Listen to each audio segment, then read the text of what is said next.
Halo, apa kabar Anda semua? Senang sekali kembali berjumpa dengan Anda. Saya ini bersama Bung Rocky Gerung di akhir pekan. Ini tetap update situasi aktual. Dan Bung Rocky, ternyata kasus seperti yang menimpa Anda itu terjadi juga di kampung halaman Anda. di Manado.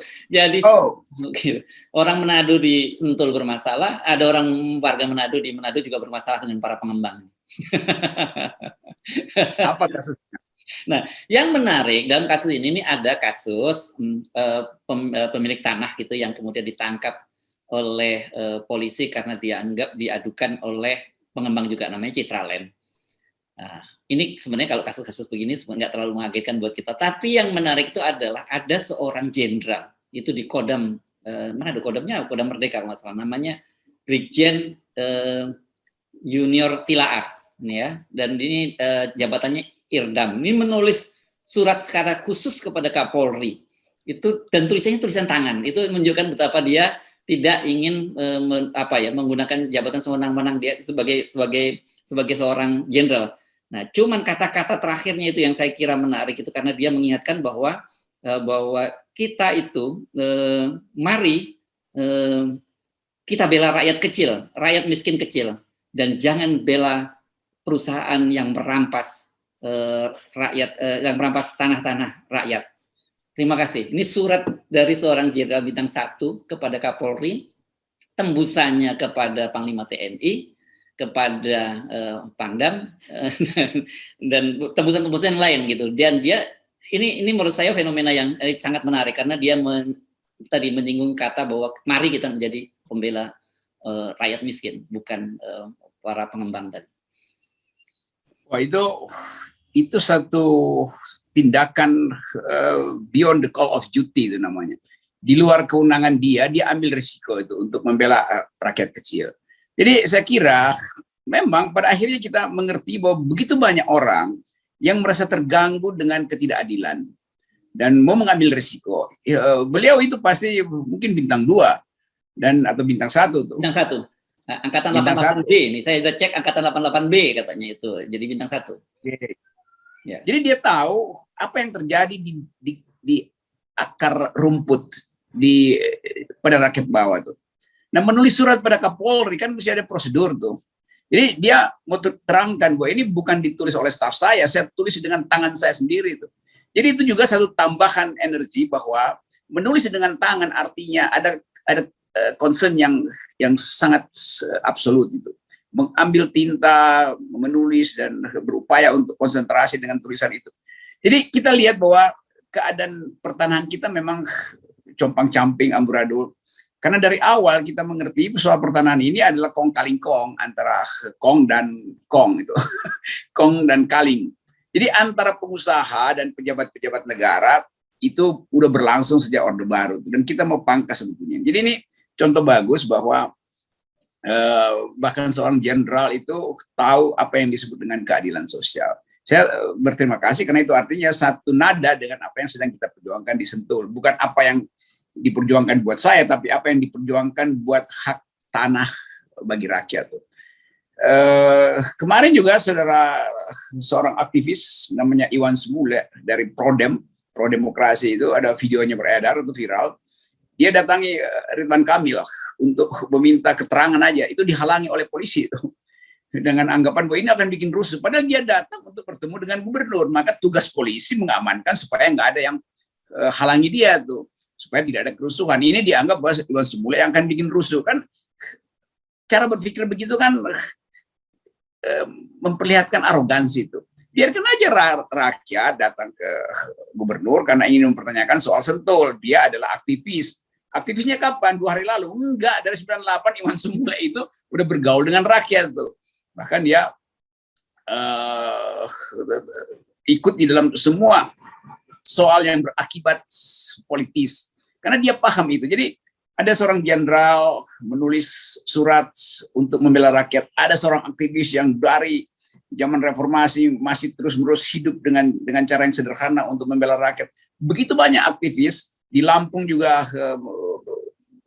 kita tahu reclaim tanah-tanah rakyat itu dilakukan oleh LBH Lampung terus-menerus itu di seluruh Indonesia tuh. Jadi terus-menerus kita mau terangkan pada publik bahwa ini satu perjuangan besar untuk menghasilkan ulang keadilan sosial. Dan kita semua akan tulis surat pakai modelnya Pak Jenderal, tulis tangan supaya betul-betul itu otentik buat rakyat, mengeluhkan dan minta keadilan. Itu juga yang akan dilakukan oleh rakyat di Sentul, yaitu akan menulis surat ke DPR, ke segala macam itu. Dan kemarin Saudara Fadlizon datang bertemu dengan mereka, dan Fadlizon janjikan bahwa dia akan proses itu. Karena itu rakyat tulislah surat supaya Fadlizon bisa sebagai anggota DPR akan bicara dengan gubernur, bicara dengan lembaga-lembaga terkait dan dengan Komisi 2 tentang problem yang akhirnya terbuka, yang tadinya disembunyikan, yaitu ketidakadilan pembagian tanah. Ya. Dan Fadlizon ini datang saya kira bukan karena sebagai sahabat Anda, tapi karena dapil dia ya. Jadi dia itu ada konstituen dia yang sedang mengalami persoalan. Betul, Fadlizon datang sebagai anggota DPR dan dia memperoleh dukungan dari rakyat di sini sehingga dia dapat suara. Karena itu dia bertanggung jawab. Itu ciri dari anggota DPR yang langsung peka begitu ada problem, apalagi di daerah dapil dia itu. Artinya tanggung jawab moral dia itu diganggu pertama tuh. Karena itu dia bereaksi lebih cepat. Nah, ini kalau DPR ini kita jadi jadi teringat kasus yang sekarang juga sedang heboh itu soal pengakuan gaji dari penyanyi Krisdayanti tentang berapa gajinya yang diterima di DPR dan kemudian dia harus dipanggil oleh fraksinya gitu. Tapi karena diramaikan oleh media kemudian disebutnya bahwa itu bukan ditegur, hanya diajak diskusi. Tapi apa perlunya sebenarnya dianggap diskusi, karena dia dianggap katanya tidak kurang sensitif, tidak peka karena itu bisa menimbulkan kehebohan. Kehebohan kok sekarang tiba-tiba rakyat tahu lo gede banget ya anggota DPR itu gajinya gitu. Ya, saya lihat itu videonya Krisdayanti dan juga orang anggap aneh. Loh, dia terangkan sesuatu secara deskriptif. Bahkan dia ketawa-ketawa, ngapain dipanggil? Kan sebetulnya logika kita, begitu seseorang terpilih di DPR, maka dia hanya bertanggung jawab pada rakyat yang memilihnya tuh. Partai itu cuman pintu masuknya aja kan, cuman karcisnya aja, tiketnya tuh. Jadi yang berhak untuk merecall atau memanggil ya rakyatnya, bukan fraksinya tuh. Apalagi Krisdayanti dianggap membocorkan sesuatu yang sebetulnya disembunyikan. Kan pers selalu menanyakan pada anggota DPR, termasuk PDIP, berapa sih gaji Anda tuh? Apa nggak ada yang menyebutkan? Nah, Krisdayanti menyebutkan itu. Lalu seperti Krisdayanti membuka kotak Pandora dan PDIP kebakaran jenggot misalnya tuh. Nggak bisa begitu. Kita harus anggap bahwa anggota DPR mewakili rakyat dan dia punya moral standing yang kuat untuk bukan membocorkan, memberitakan pada rakyat bahwa dia dapat segini, dapat segini. Dan memang banyak banget ternyata tuh. Iya. Dan saya jadi penasaran karena ternyata apa yang disampaikan oleh Krisdayanti itu belum semuanya. Karena kan kita wakil ketua DPR dari fraksi Gerindra, Sufmi Dasko menyatakan bahwa itu bukan Sufmi Dasko itu menyatakan bahwa bukan ditutup-tutupi kok, orang bisa membuka websitenya. Kemudian kalau kita buka website, juga media juga buka website, itu jauh lebih gila lagi, Bung Rocky. Banyak sekali tunjangan-tunjangan dan saya membacakannya aja sampai terengah-engah gitu, saking banyaknya. Dan salah satu yang menarik itu ada tunjangan pengawasan anggaran. Nah, kita kan tahu berdasarkan Undang-Undang Nomor 2 Tahun 2020 tentang stabilitas ekonomi keuangan, itu kan sekarang nggak punya itu peran pengawasan anggaran itu anggota DPR, kan udah dicabut dengan undang-undang itu. Jadi, tapi gajinya masih diterima juga itu. Saya kira itu bagian yang dikritik oleh Pak Gatot kemarin, Nurmantio dalam orasinya itu. Dia kaget di era pandemi, orang kaya makin kaya, orang miskin makin miskin. Ada apa dengan COVID ini? Kayak itu pertanyaan yang datang dari seorang jenderal juga yang melihat bahwa ketidakadilan ada di mana-mana tuh. Kan ajaib bahwa kita lagi mengalami pemiskinan, ekonominya memburuk, kok orang kaya bertambah? Atau sebenarnya bukan orang kaya yang bertambah, kekayaan bertambah. Itu lebih gila lagi tuh. Kalau orang kaya bertambah itu bagus juga, artinya orang miskin berkurang kan. Ini orang kaya tetap segitu, tapi kekayaannya bertambah. Jadi bahayanya di situ tuh, termasuk anggota DPR. Jadi terima kasih buat Krisdayanti yang meloloskan data-data itu, kendati mungkin baru 20% dari yang sebenarnya, dan kita kaget-kaget. Lalu apa yang dikerjakan oleh anggota DPR? Dan bersama-sama dengan MPR berupaya untuk memperpanjang masa jabatan presiden, menunda pemilu segala macam tuh agar supaya waktu dia untuk memperoleh gaji bisa diperpanjang juga kan itu intinya begitu kan. Jadi bayangkan diperpanjang 3 tahun nanti, termasuk Krisdayanti, itu dia dapat berkali-kali lagi itu, yang sebetulnya bukan dipilih oleh rakyat lagi, rakyat sebetulnya udah nggak mau memilih itu. Jadi tetap kita anggap bahwa Krisdayanti membuka kotak Pandora, dan kita tahu bahwa ada kejahatan yang disembunyikan oleh DPR sebagai institusi itu. Nah, lain kalau misalnya Krisdayanti bicara, lalu semua anggota DPR bilang, oke, kami memang tahu bahwa ini terlalu banyak, sehingga kami merasa tidak pantas dapat gaji sebesar itu, terutama di masa pandemi. Kan kita mesti ikut cara-cara para jenderal ini justru yang berupaya menolak sogokan kan.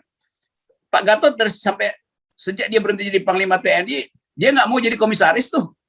Bahkan ada seorang Panglima TNI dulu, Pak siapa itu yang komisaris? Jenderal Endiarto. Yang komisaris Pertamina justru menolak untuk jadi komisaris, berhenti karena dia kaget gajinya gede banget, padahal dia nggak ada kerjaan tuh. Jadi jenderal ini ada jenderal yang paham tentang ketidakadilan. Bayangkan Pak Gatot yang sebetulnya biasanya berhak dipakai oleh perusahaan besar, dia menolak itu. Siapa tadi namanya? Endiarto. Minta berhenti dari Pertamina karena dia kaget kok gajinya besar, dia nggak ada kerjaan. Jadi tetap di bawah sadar kita mengerti bahwa ada tokoh-tokoh yang betul-betul pro rakyat dan merasa aneh bahwa disparitas kok tinggi sekali. Padahal kita punya prinsip welfare state, kita punya prinsip keadilan sosial bagi seluruh rakyat, kita punya prinsip kemanusiaan adil dan beradab. Dan itu yang nggak ada di Sentul City, nggak ada di pengembang yang di Manado itu, Citra Land. Jadi soal-soal begituan menghidupkan kembali ide perlawanan rakyat atas dasar ketidakadilan, bukan atas dasar kebencian. Ya. Ini saya sebenarnya bisa berempati nih dengan anggota DPR RI yang jadi blingsatan ini. Karena dengan terbukanya data ini, kan mereka mesti siap-siap nih, rakyat juga pinter nih, terutama dapilnya. Begitu datang dan mereka selama ini, mereka nggak pernah dengar apa kiprahnya atau statementnya kepada media selama di DPR gitu. Dan kemudian juga datang ke dapil, begitu datang ke dapil kan mereka tahu nih duitnya banyak, mesti dipalakin gitu. Ini saya kira mereka yang khawatir begitu berarti. Iya, itu kalau yang ya mestinya dia mesti bersedia dipalak gitu. Tapi saya lihat beberapa anggota DPR yang membahas isu ini justru jam tangannya itu mungkin ratusan juta, cincinnya ratusan juta itu. Padahal sebetulnya dia adalah wakil dari rakyat, ngapain harus bermewah-mewah tuh? Ya simpan aja lah kalau memang itu dianggap sebagai warisan atau berguna bagi anak cucu. Tapi penampilan anggota DPR betul-betul bikin jarak dengan rakyat. Bayangin anggota DPR datang ke dapil, rakyatnya yang eluk-elukan dia tuh kan, dipasang, dibuatin tenda segala macam. Loh, dia itu kacungnya rakyat.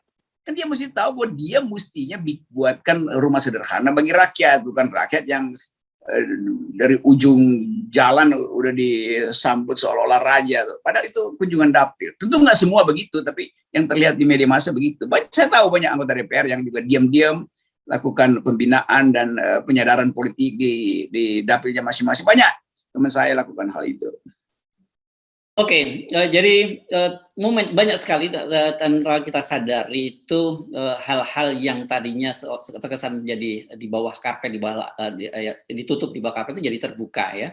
Dan itu fenomena tadi, fenomena kasus Anda, kemudian kasusnya Krisdayanti, terus juga tanah di Manado dan sebagainya. Setidak-tidaknya tapi memberikan semacam apa ya?